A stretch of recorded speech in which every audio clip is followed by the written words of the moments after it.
And CEO of Real Estate Appraisal Professionals. It's a company that specializes in residential appraisals. We handle San Francisco, San Mateo, and Santa Clara County. I do typically appraisals for mortgage lending purposes, which has been a little tough lately.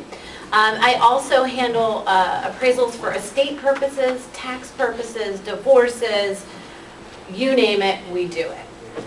I have been appraising for 25 years, and I have witnessed 3 complete real estate cycles.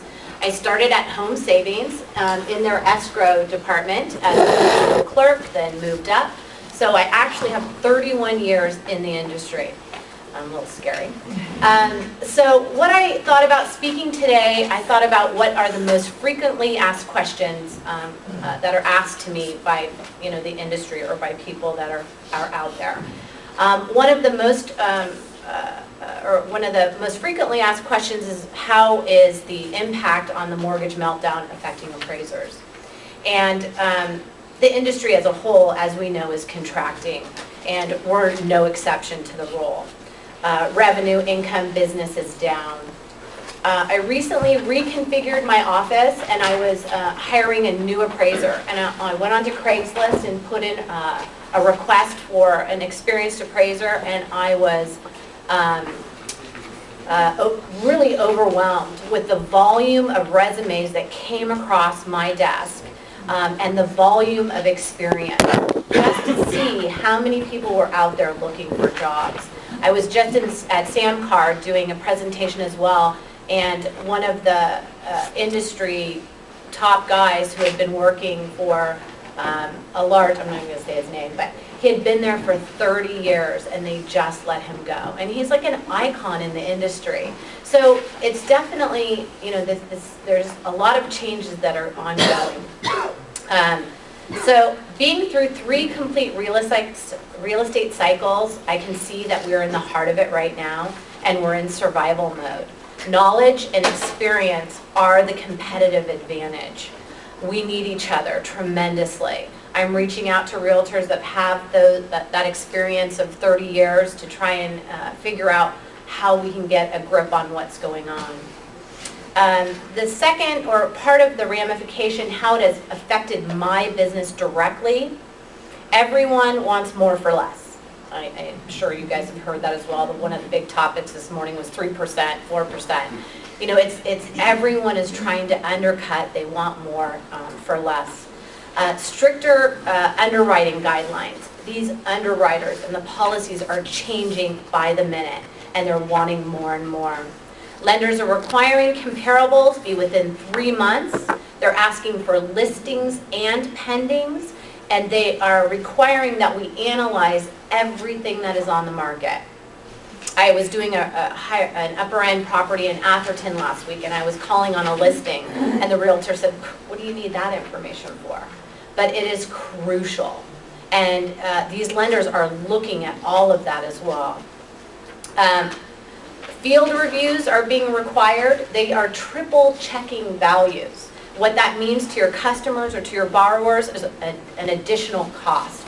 So now they have to have an appraisal, they have to have a field review. Sometimes they're doing AVMs as well, and that tacks on the price. Extensive declining market comments with supporting graphs and data are now required.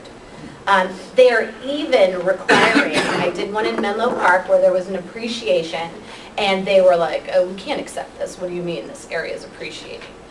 I had to write a narrative about a paragraph long showing graphs and data to support that.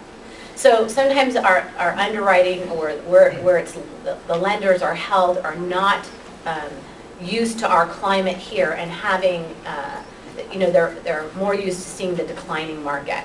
So we have to show them this additional information. Today, technology is our tool. There are many resources out there that help us.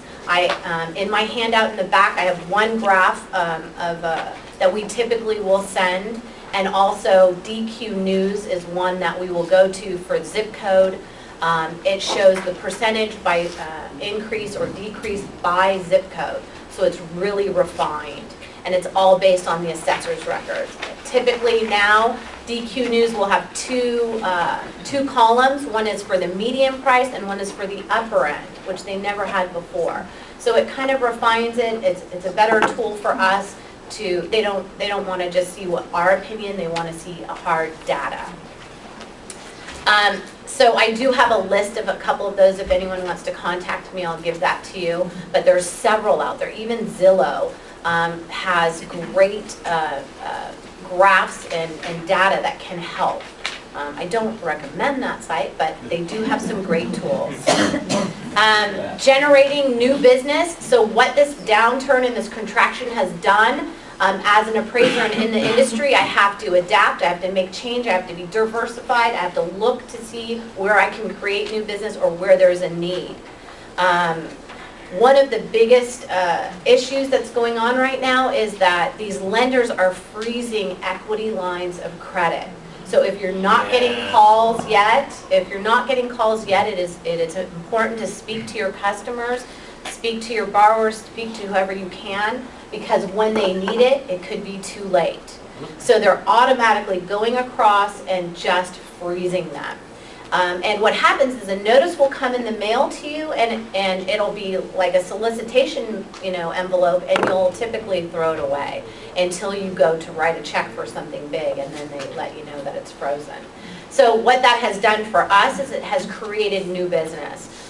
So on the bad side, they're freezing those, but for me personally, I can do drive-by appraisals, we can do full appraisals to submit to the lender to unfreeze that line of credit if that property has not declined. The second source of new business in this time frame is now that, of course, this is me looking at the highlights, is the property taxes. Property taxes are, homeowners are looking to have their property taxes reduced because the values have dropped.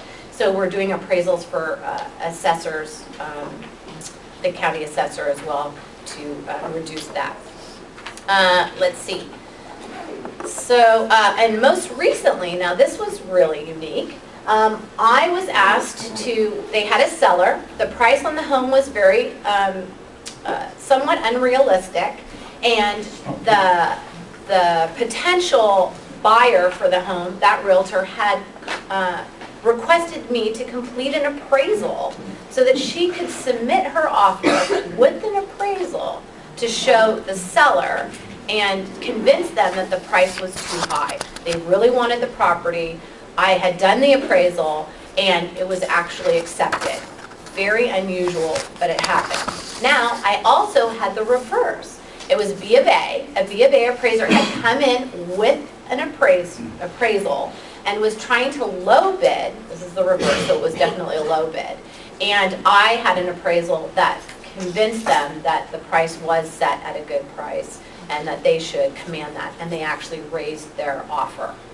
So now the tool of an appraisal is being used in offers when there is such a discrepancy on either end. So, and I, of course, be the expert for that. In a contracting market, experts are leaned upon. They hold the competitive advantage. Seek out the experts. They should be individuals that promote, educate, and enhance your business. Work together. We need each other. What about, this is another question that's up right now, is what about the HVCC? So the HVCC is the Home Valuation Code of Conduct. And I have a copy of it in the back, along with those charts in my business card, if you didn't pick one up. This is the new agreement between COMO and the New York General Attorney General's agreement.